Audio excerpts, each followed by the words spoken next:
First of all, thanks for joining us. It's nice to have everybody around. If you have any questions about what's going on with the forecast, we'd love to know more about what you're seeing in your location. So go ahead and drop a comment, a location into the chat function, and let's see what we can learn for tonight.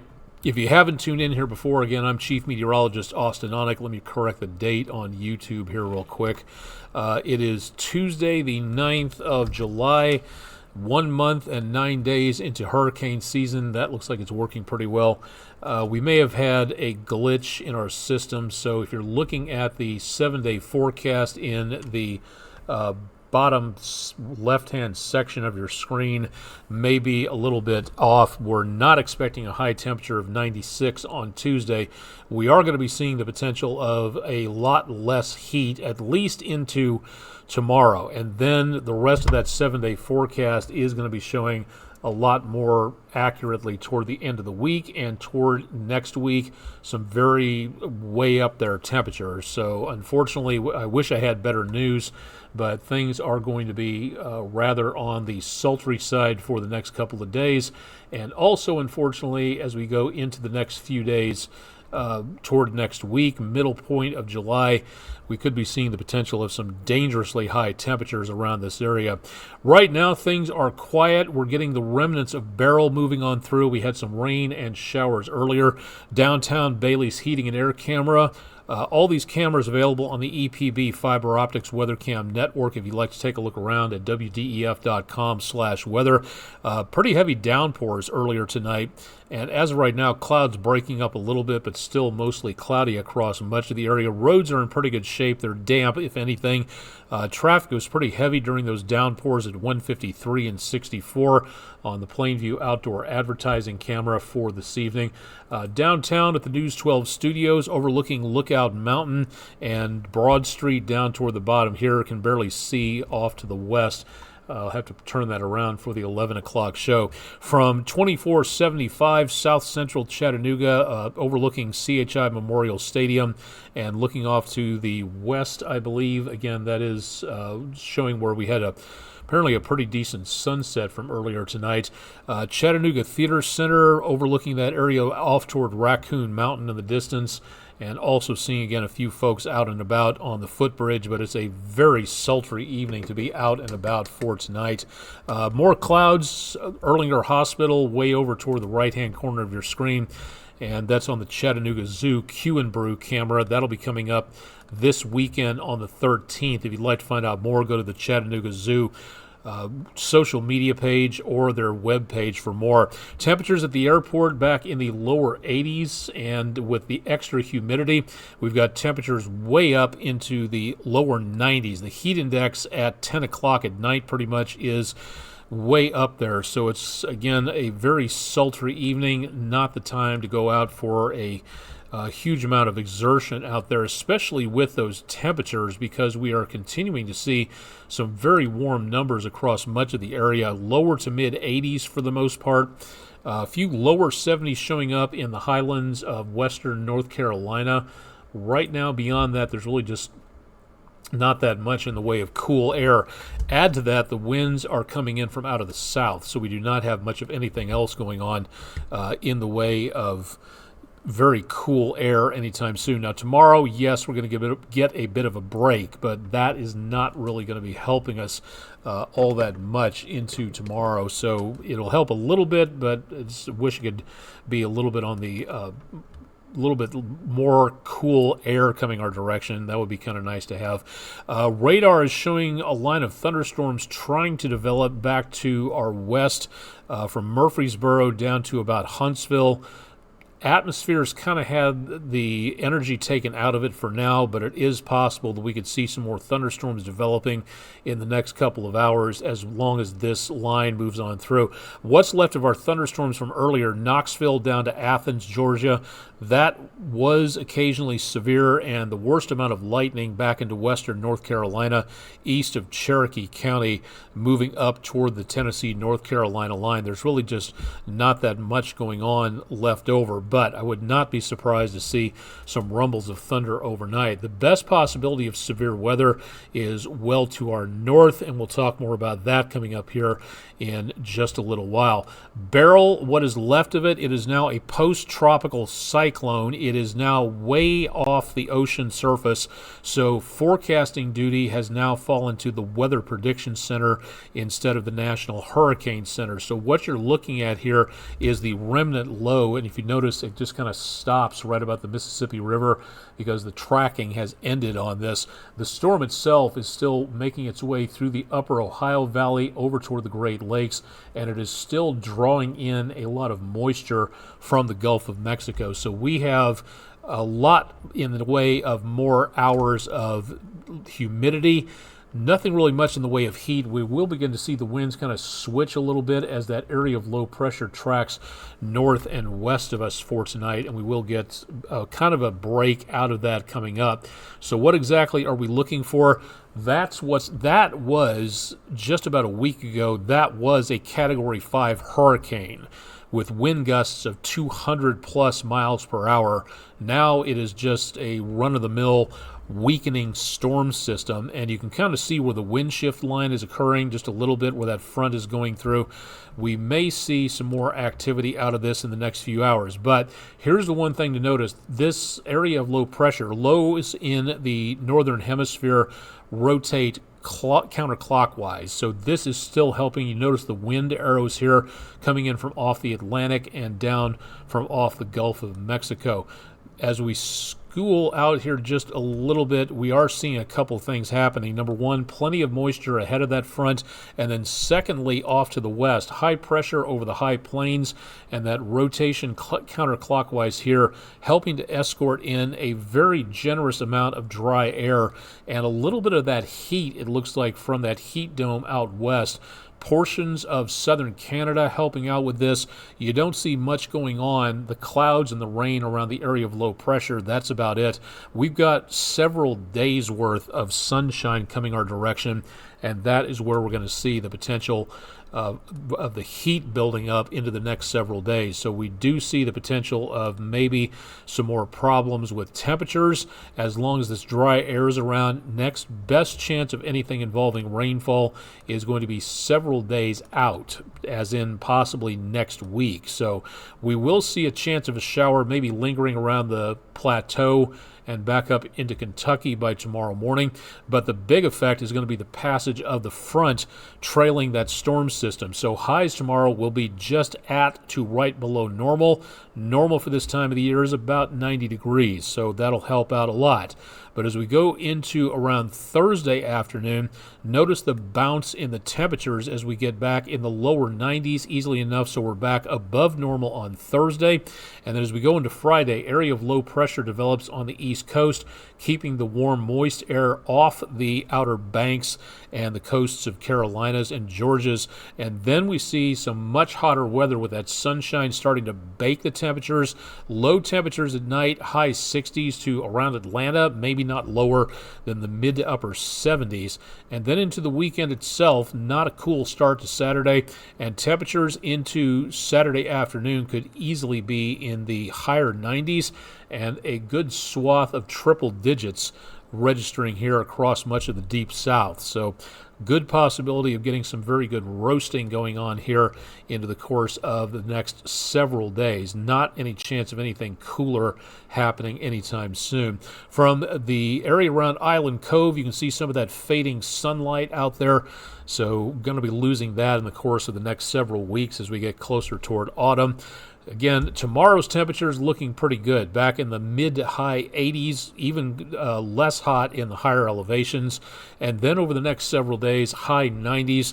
And unfortunately, as we go into the weekend and next week, no relief being seen here. Temperatures in the high 90s to triple digits, and that could last right on in through the middle portion of July. So this is going to be ramping up from where we go tomorrow and continuing very hot into the middle of next week. So if you don't have your AC fixed, hopefully you can get that taken care of very soon.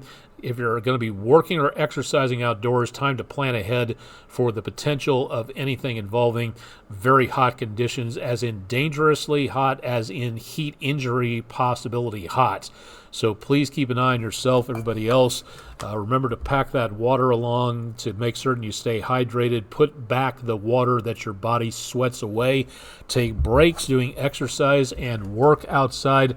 And please keep an eye on each other to make certain that you are not in any health danger, because that can sneak up on you. Heat can be a killer, just like severe weather can. So it's definitely time to make certain you pay attention to, again, what is going on. All right, let's go out into the tropics real quick. What's left of Beryl, that storm system there.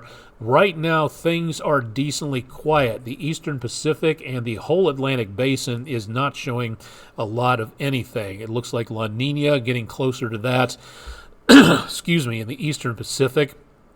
And that's kind of helping to turn the tide downwards on anything developing. Several of these systems around the isthmus and into around the area of Panama and Central America might begin to develop into something, but so far it looks pretty quiet. And for the entire Atlantic basin, things are very quiet. So what happened to all the activity we were looking at? Well, as of right now, the Sahara is opening up wide and sending tons of dust across the Atlantic, and that is helping to block out the sunshine, and that's helping to keep things a little quieter. So we're not seeing too much in the way of anything involving major amounts of development. Now, there are some spots in between here to where we could see a system begin to develop coming in from off the west coast of Africa. But notice that dust, pulses of it make its way all the way over into the Caribbean, into the Gulf, and almost right on top of us. So we might see some of that dust, if it curves northward, affecting our visibility here, if it's thick enough and if the pattern is right, and a lot of conditional phrases there, but that is what it has to happen for now. But for the good news, it looks like this next round of dust is going to be very thick, and that could help to keep the tropical activity to a bare minimum. Now, you may be saying, okay, that's great news. That'll keep things at bay for a while. Yes, it could, but things still could develop at just about any point in time. So this is why it's going to be necessary to make certain that we pay very close attention to what is going on. From the late Dr. William Gray and Colorado State University, that develops their own hurricane forecasts, the forecast from early April was issued, again, that was about 2 months before hurricane season began, and the average from 91 to 2020 in the middle here. Named storms usually about 14, hurricanes 7, and major hurricanes, that's category 3 and above, about 3 and just over that per year. Excuse me.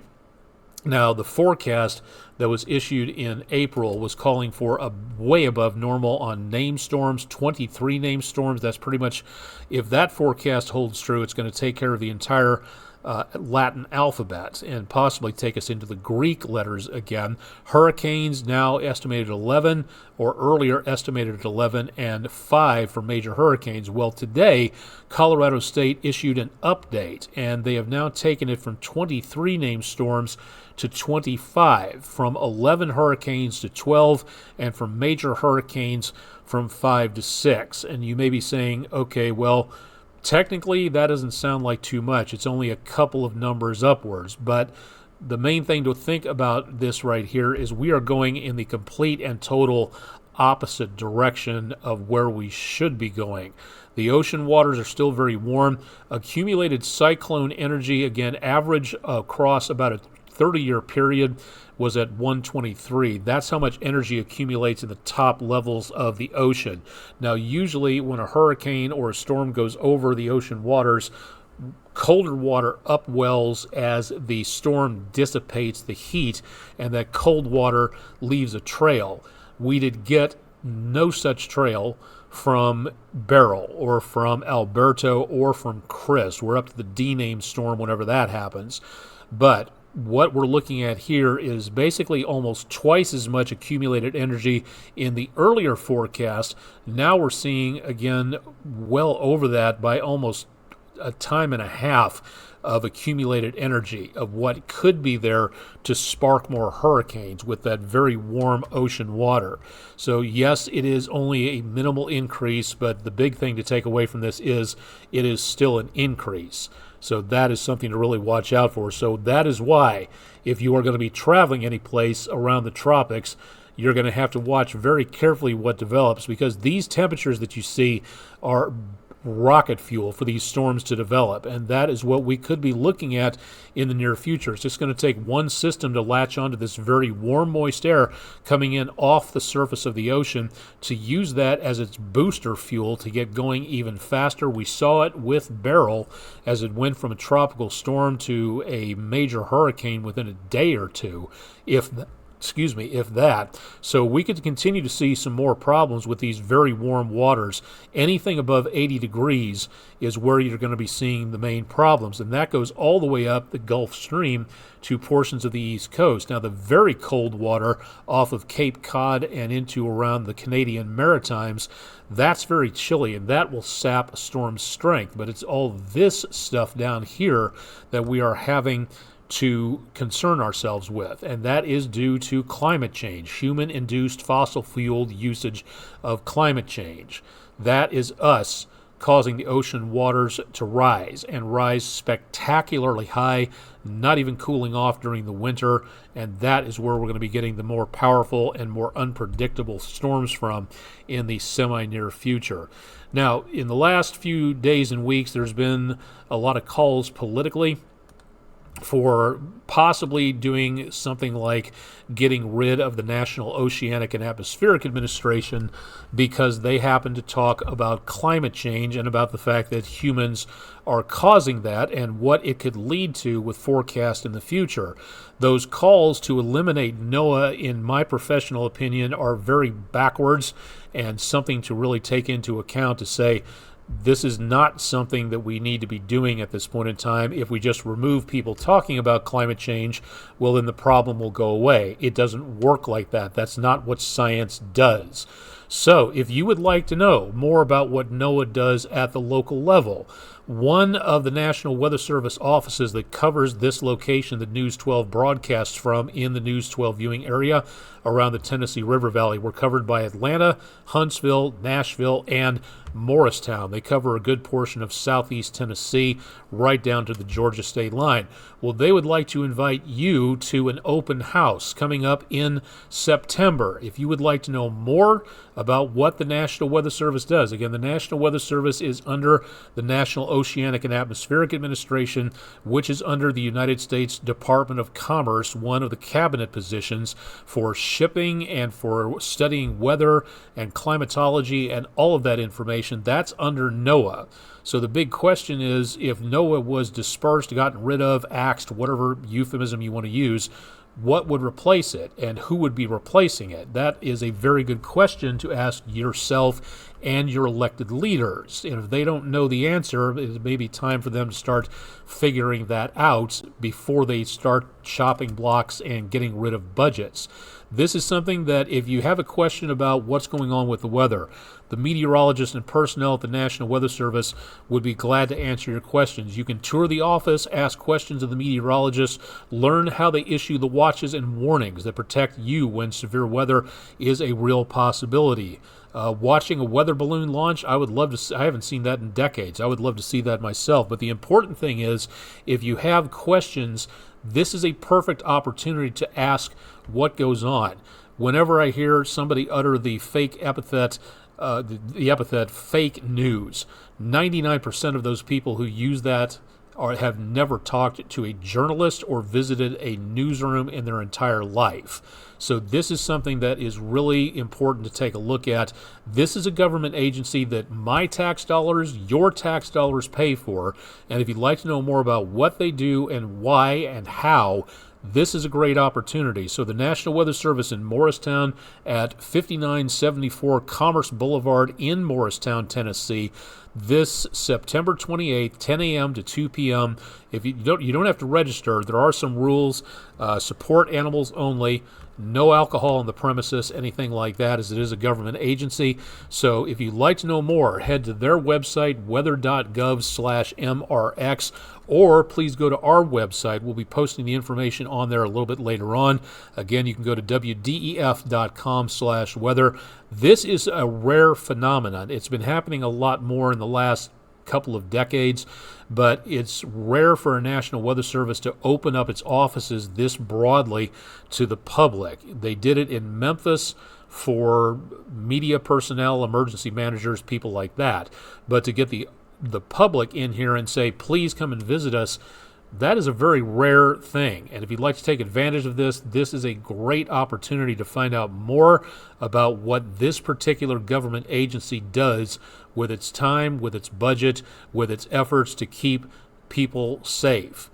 Not only issuing severe weather, not only keeping an eye on the radar, but also making certain they keep an eye on local drought. They do outreach to various places. They teach your Skywarn meetings. If you'd like to have a question, if you have questions or like to offer suggestion, perfect opportunity right here. Again, write this down: September 28th, 10 a.m. to 2 p.m. in Morristown, Tennessee, for an open house. Again, great opportunity to learn more. Definitely want to take advantage of that if you are able to do so. So please think about that. On our weather picture of the day, brought to you by Langley Roofing. I'm not too sure. I'm not an ornithologist. I didn't get the Care of Birds merit badge when I was a Boy Scout. Chickamauga Lake near Harrison Bluff, that was the location for a crane or a heron. I'm not too sure which one. Either way, whatever species we're talking about, thank you very much, News 12 viewer Tom Swanson from Chattanooga, Tennessee, for our weather picture of the day, the weather window, brought to you by Langley Roofing. Thanks to everybody for sending in some excellent pictures out there. If you've got pictures, send them in to us, pictures@WDEF.com. You can send them to our social media pages, or you can drop them to our main photos page at WDEF.com/photos. Please, I'm begging you, leave a location or description of what you are talking about so we won't have to make anything up or guess about where you were. That really helps us out on this side of the camera. So please do that and let us know a little bit more about what you may have seen out there. Didn't make the century mark today. We came within 7 of a record high. Officially, no precipitation at the airport today, so we are now closing in on 1.5 inches for the month, and that could be due to a loss of data. We had a couple of lightning hits. Hopefully that's not causing too much of a problem, but we are now closing in on 5 inches behind for the entire year, so we could definitely and desperately use a good soaking of rainfall around here in the next several days. From the Centers for Disease Control, who keep track of data like this, they monitor more information about what goes on when it comes to fatalities, when it comes to road injuries, when it comes to COVID deaths, when it comes to firearm deaths, when it comes to lightning strikes. They keep track of all that information. So this comes directly from the Centers for Disease Control. Those of you left over from the COVID era who would shout fake science and have issues with the former director, that's your issue, and that's not what we're talking about here. But the question of the day, the average age of a lightning strike victim, 17, 27, 37, or 47. 64% of you voted for 27, and the actual answer was 37 years old on average. So 27% of you voted for that. Thank you, friendandroofing.com, for being our sponsor. And to all of you who want to vote, a new poll goes up at midnight. You can use the QR code here to vote, or you can go to our website, WDEF.com/vote now, if you'd like to participate in that. So thank you very much to everybody who has been taking part in that. One more thing, just for fun, this is coming up this weekend. The 2 major words to pay attention to here, besides science being cool and backyard astronomy, right here, weather dependent. The Barnard Astronomical Society, the local astronomical aficionados, will be holding another star party coming up this weekend, the 13th, from 8:30 to 11 p.m. at Harrison Bay State Park at the Harrison Bay Rec Hall parking area. You don't have to bring your telescopes. They will have them all set up. There'll be plenty of things to look at, and I believe into the next week or so, the moon will be at about first quarter or so it won't be totally blinding, but it might be kind of hazy out there and definitely will be on the warm side, so definitely want to bring some extra water along. But this is a great way to introduce your kids to a neat branch of science, being astronomy. A great opportunity to learn more. If it is going to be canceled or postponed, they will say so on their social media pages. So follow them at barnardastronomy.org. Show up to Harrison Bay State Park, learn more about what's going on with the skies, learn more about the night sky and what a good telescope brand and version is. If you want to get your kids involved and to find out more about the telescopes, these folks are the greatest ones who have the scopes and the binoculars and can recommend how you can get things set up after you purchase something. They will help you out in many different ways. So if you'd like to know more, this is the place to go to, barnardastronomy.org, and find out more at their star party coming up later on this weekend. All right, I think that's it. I'm going to try to save my voice for News 12 at 11.